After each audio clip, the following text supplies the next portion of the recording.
So listeners, we've had somebody really, really, really interesting on the Difference Engine, and the sort of person you wouldn't normally associate us with interviewing. A man, his name is Rupert Jones. And you told me that he's a British Army Major General. That's quite impressive. Former British Army Major General.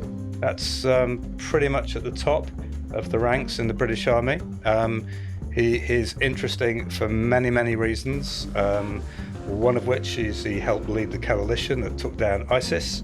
Right. And clearly is an expert in how you lead organisations in times of rapid change. I'll say 30 years of service. Thank you for that, Rupert. Yeah. 5,000 troops under command at one point. Yeah, crisis zones like Iraq, Syria, Afghanistan, so on, makes a daily commute look a bit tame, doesn't it? It does. Well, it may beg the question, why is somebody like Rupert on our podcast? Well, because he's advising defence tech startups, and as anybody who's vaguely sentient would know, the ability to defend Europe has somewhat come up our priority list recently. Yeah, so it seems like we're speaking to the right guy at the right time, at the right event. Indeed, and let's not forget there are strong parallels between military leadership and startup leadership.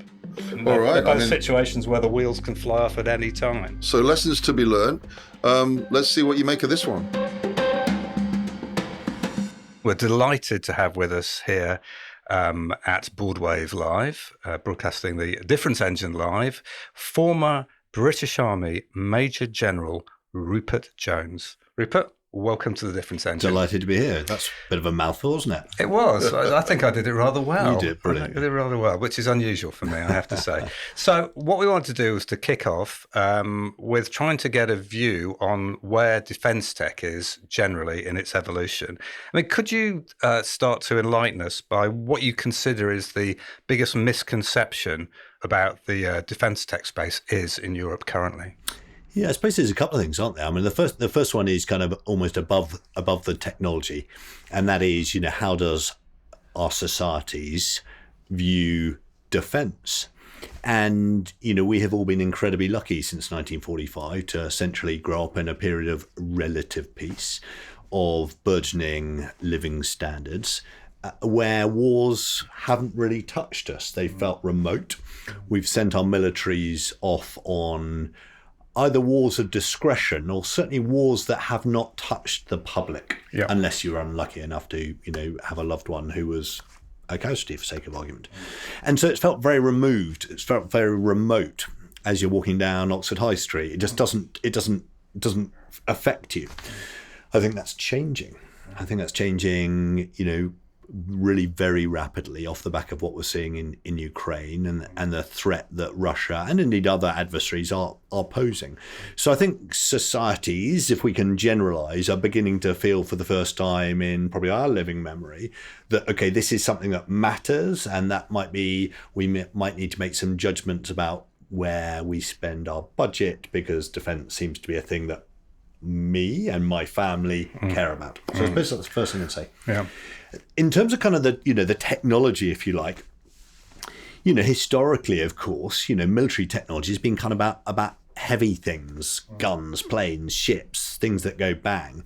And those remain vital. Of course they do. But as in all of our lives, the digital era is changing everything we do in our lives, and the same applies into the military sphere. So it is far more about digital enablement. It's about the cyber domain. It's about space.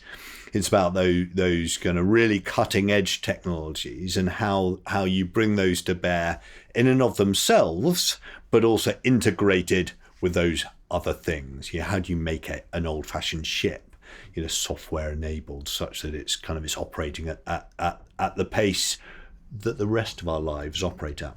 Yeah. And it is absolutely clear too that the rate of innovation in warfare, as we've seen in Ukraine, is huge at the moment. So we have to keep up with that. And it's makes us wonder that Europe seems to have fallen behind in the big new defence categories with, leadership such as, Palantir Anduril, companies like that have come to the fore, and we are yet to see a European company of that stature.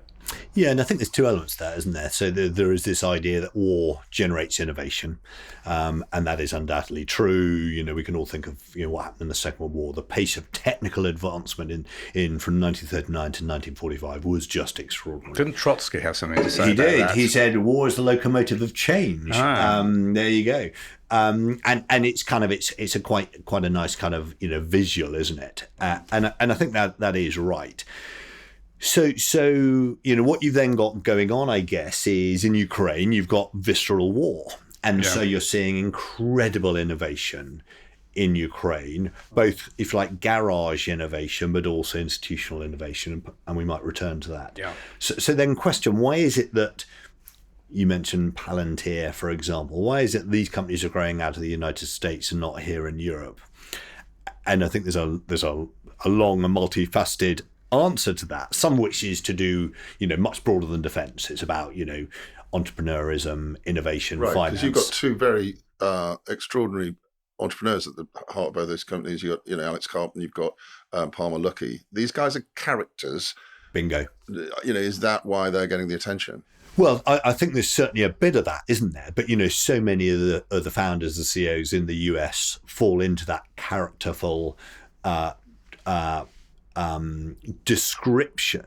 So there's definitely something about the wider US approach to innovation and investment. But as you then pull that back into defense, why is it that they're leading? Well, there's something about the US culture and finance. There's also, I think there's something about the US have seen themselves at having been at war. After 9/11, they went onto wartime footing. Right. We never did. Yeah. And you look at the pace at which or the rate at which they worked their military through Iraq and through Afghanistan. They were at war. And I think that has created a kind of generation of individuals who've grown up through that. So I think there's a kind of an urgency there as well. Come back into Europe, it's a more diffuse defence landscape, of course. You've got lots of countries, and we're all quite small in defence budget terms. So we haven't necessarily been able to kind of, really cohere ourselves collectively. There are positive signs out there.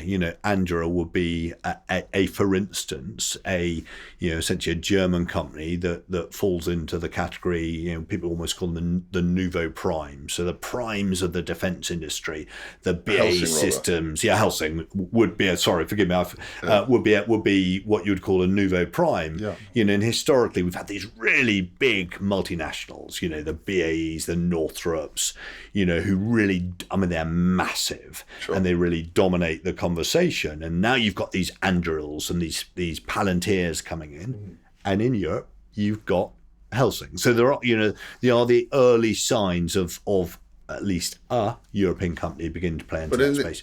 Dig into the economics there with the States and the US primes. There's a slight difference in funding, right? So there's a cost plus basis on which Lockheed and Northrop and all of those companies build things, and the new generation of defense companies build things as cheaply as they possibly can and sell them commercially.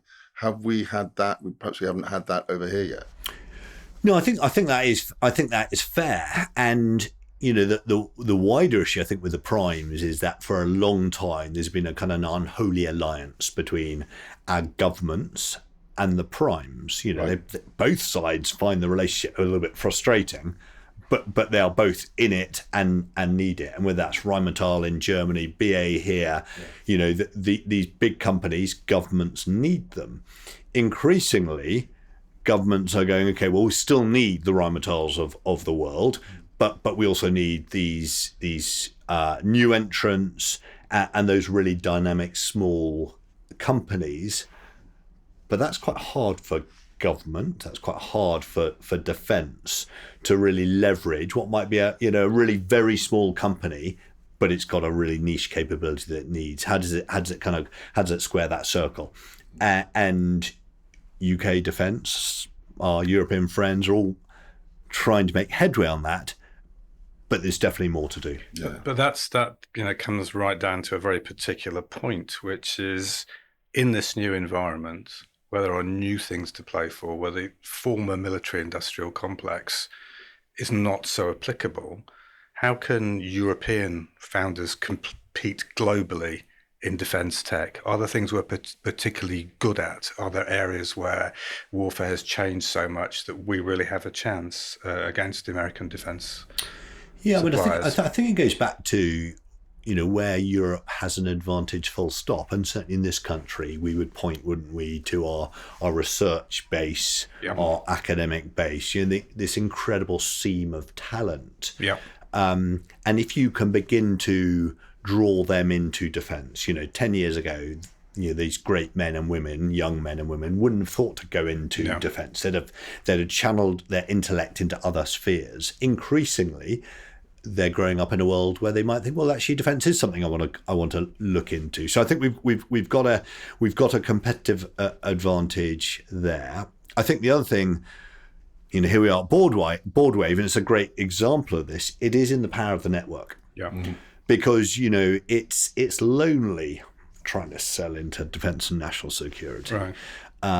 You don't kind of really know which way's up. Where's the front door? I don't speak the language. So I think networks are really, really important to give companies the confidence to have a go at it and ask themselves, okay, my technology I thought was in the medical field, but actually it transpires that there's a segue into defence, but I don't know defence. How do I find my way into the process? We've seen that with drones. Dual use type technologies are very handy and a good option for an entrepreneur to think about. I mean, and also if you've got groups like Boardwave forming strong networks, what is it that then the public sector, government, and the military can do to encourage these networks to access them and work with them to create the technologies they're going to need? Yeah, I mean, I think a whole host of things. So, firstly, be open to them. Recognize that, much of the very best cutting edge technology that we are going to need in the future is not going to come out of the primes. It is going to come out of, relatively small dynamic companies. Mm-hmm. And so make the sector as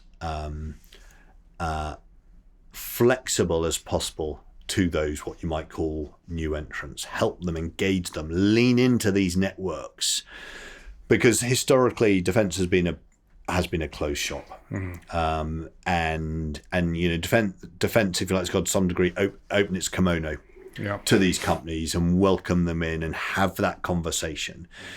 And then I think government defence is not very good at understanding the challenges of being a startup, where you've got finite run rate, you've got a whole stack of pressures.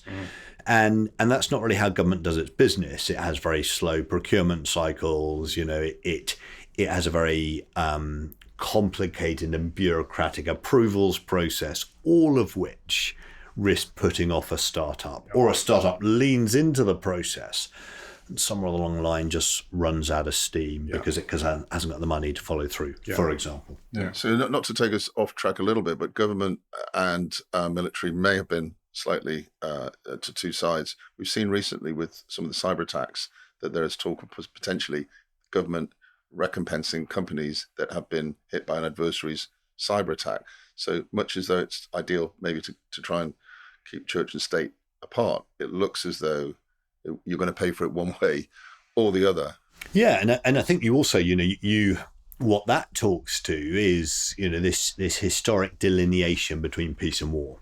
In the Second World War, you knew you're at war, right? And then you get to VE Day, and you're no longer at war. Yes. For an extended period of time, that has been blurring away, and it just gets more and more blurred. So we're seeing more and more infrastructure failures in all of our European nations discussed. Would you regard that as war? Is that war for you? No, I would say that's it's the blurring of lines. Right. Yeah. So I would describe it as competition. Yeah. So you are competing, you're challenging. It's a little bit like a child, pestering his or her younger brother. Right. Just keep needling, seeing where the boundaries are. Sabotaging. Okay, did they respond? No, they didn't. Okay, well, I can try a little bit more. And that's what you've got going on at the moment with, Putin is undoubtedly doing that. I'm quite certain that some other countries are also. And maybe some criminal factor. And of course, criminal actors will be doing that and hiding behind it. And so sometimes the media will assign an attack to a state-based actor, and it may not be at all.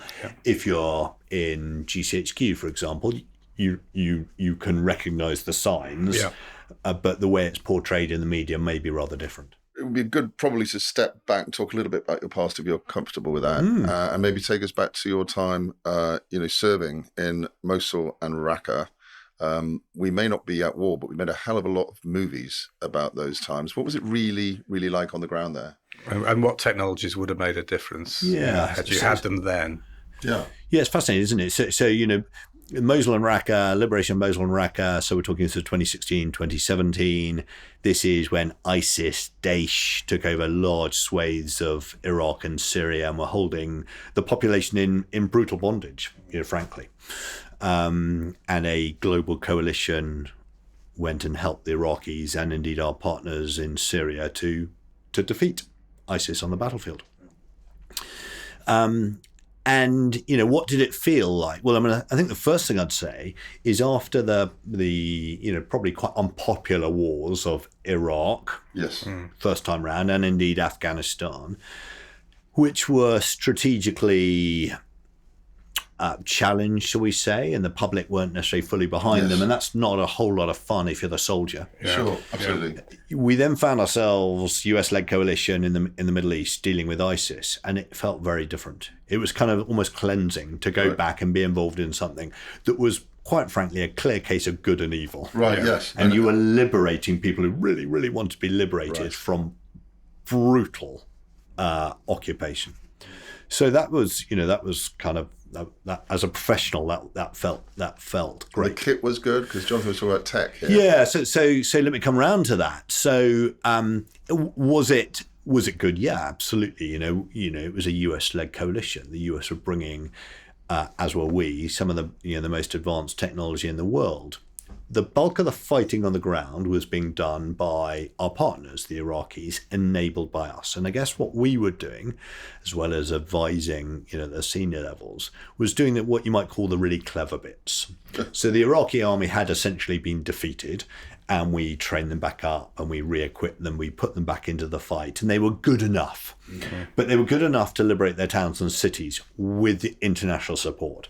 So the kind of clever surveillance stuff, the airstrikes, all of that kind of digital conversation, the targeting was being essentially done for them. Yes. Was the technology good? Yeah, it was absolutely fantastic. It was absolutely, global best practice.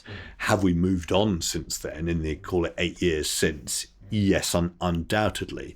But were we bringing to bear the best military technology at that stage the world had ever seen? Yes.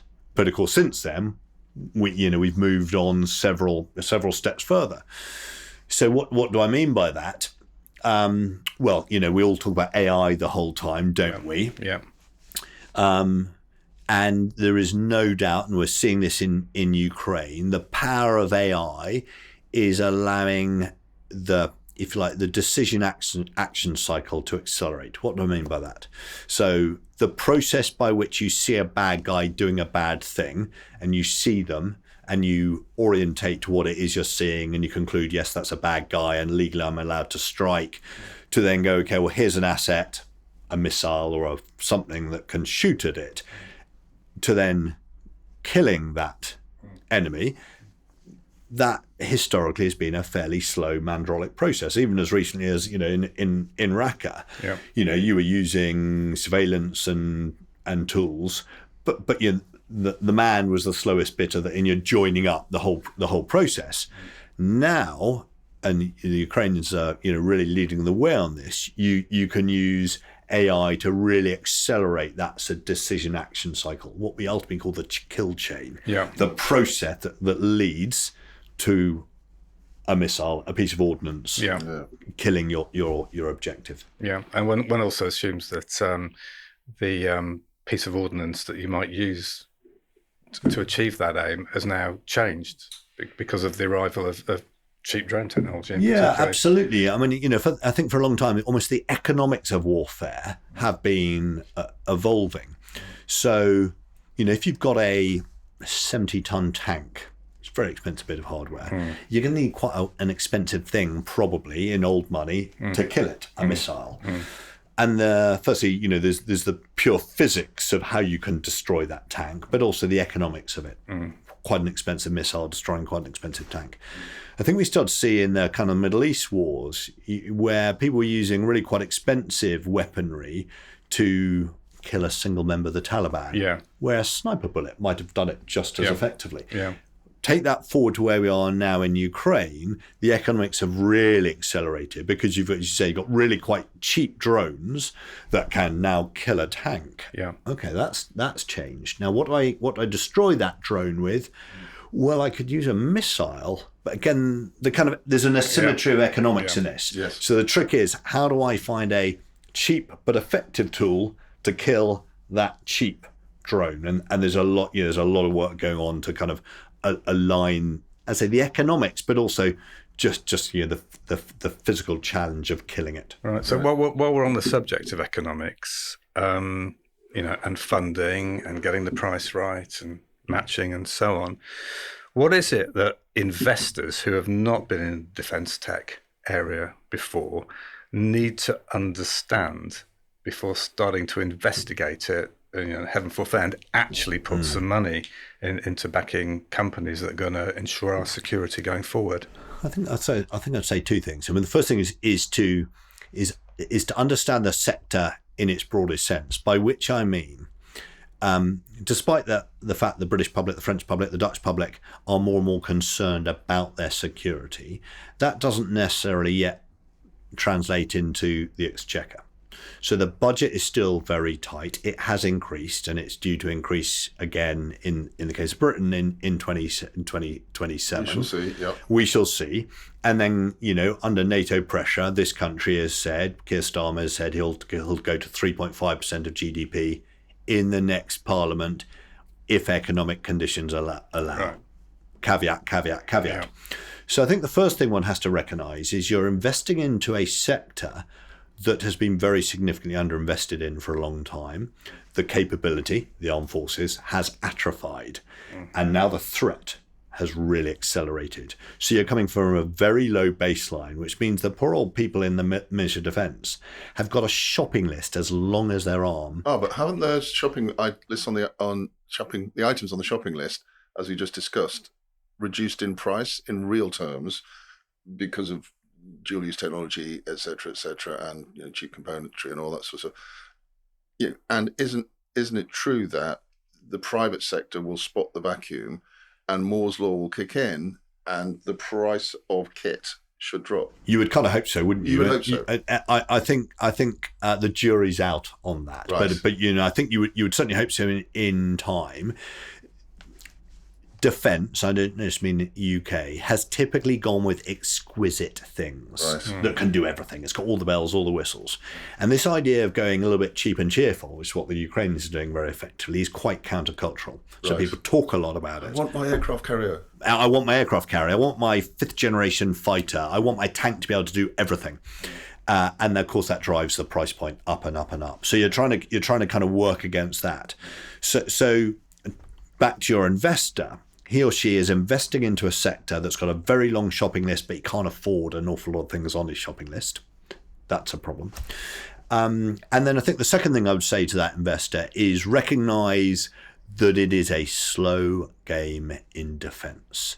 You're not investing into the fastest sector in terms of procurement cycles and innovation into core capability and the money flow. So you're going to have to be patient. You're going to have relatively deep pockets to keep in the game. And my God, we still need that investment, but know the game you're getting into. And so be tolerant of your founders when they're saying, just a bit longer, because it does take time. It sounds like there's a new class of very patient capital that's needed to fund defence. I mean, where do promising technologies, struggle or to scale or get deployed when it comes to getting the stuff into the military to the front line? I think they struggle in a number of areas. I mean, the first one is, depending on their background, they struggle to understand this kind of madness that is defence. I mean, they speak in a completely different language, defence. And that kind of matters, because you don't really understand what people are talking about. So there is a kind of genuine issue around translation that matters. And then I think founders have got to really listen.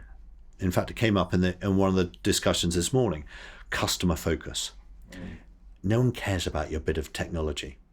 What they care about in defence is a capability. They've got some problems, they've got some use cases, they've got some challenges. How can you address those use cases for me? And that adds up to a capability. It's not a technology. So really listening to the defence customer and then seeing, how you can adapt to their needs. I mean, it's a bit of a nightmare scenario for the old investors, isn't it? Be patient. The money's going to come. We want stuff we can't have. I mean, very difficult to navigate. Yeah, and I hope I'm not saying don't do it, because if you go back, there's a danger, right? So if you go back to where I started, which is, hey, the world feels a slightly scary place. So we need good people playing their role. And again, go back into the US. Why is it that some of these founders, CEOs of the Palantirs went into defence? They went into it because they care. They're nationalists. Right. They believe in their country. Yes. And I would say the same about some of our best founders. They're fundamentally good, mission-driven people. And that mission might take you into the med space, because that matters. Well, arguably defence matters too now. Right. But so believe in the mission, be part of the journey, be part of the solution, and good capability will get into the hands of the warfighter. When you consider that, I mean, there's always going to be a gap between the funding the military needs, it believes, to achieve its mission, and what politicians or their electorate are prepared to provide. So in the middle of that, you've got the European tech industry. Are there ways in which that industry can minimise the impact of that gap, which it seems like the poor are always going to be with us? Yeah, and I think it goes back to listening to government. So if you take the United Kingdom as for instance, we had a strategic defence review earlier this year. Did we? Yeah. Big grand statement. Yeah. I mean, it was good. It was good prognosis of the problem. That doesn't really help a founder or an investor. What's coming out next is something called the Defence Investment Plan. It should be out in the next couple of months. All governments will have an equivalent. And these are the things we think we're going to invest in. So there's a little bit of reading that, seeing where the up arrows are, seeing where government, they've looked at their shopping list and said, we can't have that, but we can have that. So now kind of go with the flow of where the investment opportunities are, where the UK defence is going, okay, we have decided this is a real priority. Space, for sake of argument. We've got to increase our space capability. And when you see that in lights, the investors, the tech companies need to be answering the mail on that, right, and not trying to push into capabilities that the warfighter still needs. But if the government says it's not going to invest in it, then there's no point trying to push against a brick wall. Well, I think that's a fascinating difference, because normally in general tech, you spot the problem, love the problem, and build to it. Here, there's another barrier, which is the problem may be loved, but not by the people who have got the defence budget. Absolutely. So if you look at our senior military leaders, they're very impressive men and women. Of course they are. They know what they need, and they're watching around the world all the time and learning lessons and applying it to what it means for UK defence or French defence. They know what the problem is. They know the sorts of capability, drones, counter drones, what it might be, AI, quantum. But knowing that that's what they need, but they can't afford it all. Wow. So where they're going to make the judgments? I'd like to just move on a little bit, because you're talking about individuals having to make judgments about what they can and cannot do. It strikes me that is pretty close to what you're doing in establishing and building and scaling what was originally a startup. Now, you've been out of the military for a few years now. Given you've been around the tech industry now, what is it you think that startup and scale-up founders can learn from military leadership? And what you have been doing for 3 decades? You were in the British Army. Yeah, I mean, I think leadership's leadership, isn't it? And it's the environment in which you deploy your leadership skills, whether that's into government, into the military, into the health sector. It's about people, it's about leadership, and so I think there's a real crossover, because one of the things the military does very well is it really invests in leadership as a capability. Very few other sectors do that. It is an output in and of itself. You're educating it, you're trained in it, you practice it all the time, and you still make lots of mistakes, but it is a core output. Most organizations don't do that. So I think you can package up those experiences, that like the arsenal of tools you might use in different circumstances, and then share that into the startup space where, founders, early stage founders, 1 or 2 people, they're building a small team. They stand or fall based on their intellect, their quality of their decision making, how they husband their limited resources, their funding stream, all of those fundamentally good decision making. I would say that's very similar to kind of an early stage military operation where, again, you don't really know what's going on. You're trying to bring clarity to the situation. You haven't got much resource. You're cash strapped. Your logistics are stretched. There's a real crossover, I think, there. Yeah, one of the things that we've heard, and we heard in the previous session we had today, is loneliness at the top, especially in scale up. Last night, I was speaking to a founder we've just started work with. He's phoning me. Can I phone you late at night? Sure. I'm in Rotterdam, and God knows what sort of hotel he's in, waiting to prep to do a pitch the next day on his Lonio. And we had, we just did another interview where somebody I wouldn't expect to say, a really senior CEO, said it's sort of lonely. What lessons have you got for leaders that are sort of feeling that in the tech space? You're out of your comfort zone in a way. The army brought you to where you are. Any lessons for us? I mean, I think, we in the military talk about the loneliness of command. It is a lonely place at the top. There's no question about it. Whether that's a founder or you're a politician or a military leader, it is lonely at the top. And ultimately, nobody can really take away that burden of loneliness. The founder can say to, his or her COO, how am I doing? Try and share it as much as possible, but it still feels pretty cold at the top. So what do I say to that? I think the first thing is you need to be you got to be resilient. You got to have that inner steel that so many founders have. That's why they're able to deal with it. But I think you've then got to try and find some outlets that can just share the burden a little bit. What might that look like? Well, it might look like a mentor. Right. Somebody or a Boardwave, for instance. Or exactly. So it's a mentor or it's a network. And this is, again, the power of Boardwave. So you create the network, and then there you are in Rotterdam. You're feeling pretty sad and lonely, and you can pick up a phone to somebody who's in a similar position and go, hey, look, this is how I'm feeling. And that founder can go, same. Yeah. You can't take away the loneliness, but you kind of come off the phone going, okay, it's not just me. It's kind of meant to be like this. And I'm not, I don't seem to be getting it too wrong. I guess one last thing I wanted to ask you, and from what you've just said, over the last 10 to 15 minutes, there's been more and more that would lead us to believe that the civilian approach and the military approach are much more similar than people realise.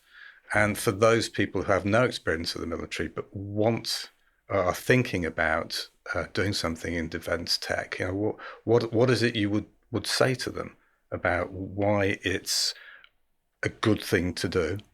I mean, obviously ethically, but certainly in terms of career development, in terms of personal development. Yes. So, I mean, very definitely, as you say, be part of the mission, be part of the solution. We've all got families. We want them to be secure. We've all, I would argue, all got to play a small role in that. Yeah. But from a kind of personal developmental perspective, the military has so much to offer people. You find that lots of founders who are also reservists in their spare time, right? And they're learning a bit of leadership in that when they put on the uniform, they take off their uniform, and then they go back to their startup, and they kind of they share across. And increasingly, what you're finding is that the military is very flexible with its reservists. It wants to draw in these deep specialists, kind of quirky people who might never need to fire a rifle, but they're kind of off the chart smart, and they think very differently, and you can harness that, because they're digital experts or whatever it might be. So, but how does that individual find their way to the military? Well, I think in this digital world, you can always find your way, can't you? You can look on LinkedIn. You can frankly go to an old-fashioned recruiting office and go, hey, look, I think I've got something to contribute. How do I start? But again, all these networks start in a network, because again, it's quite hard to find your way into defence. You can't just log on to the MOD website and find a kind of electronic front door. So there's lots of innovation hubs in defence who are trying to help the Navy, the Army with innovation. But you go to their website and there's no kind of electronic front door. So you're still kind of frustrated. So you sometimes have to kind of phone a friend and navigate your way in. Well, thanks for being that friend, Rupert. Fascinating discussion. Thank you for your service. And thanks for spending a little bit of time with the Difference Engine. Thank you very much. Very much enjoyed it.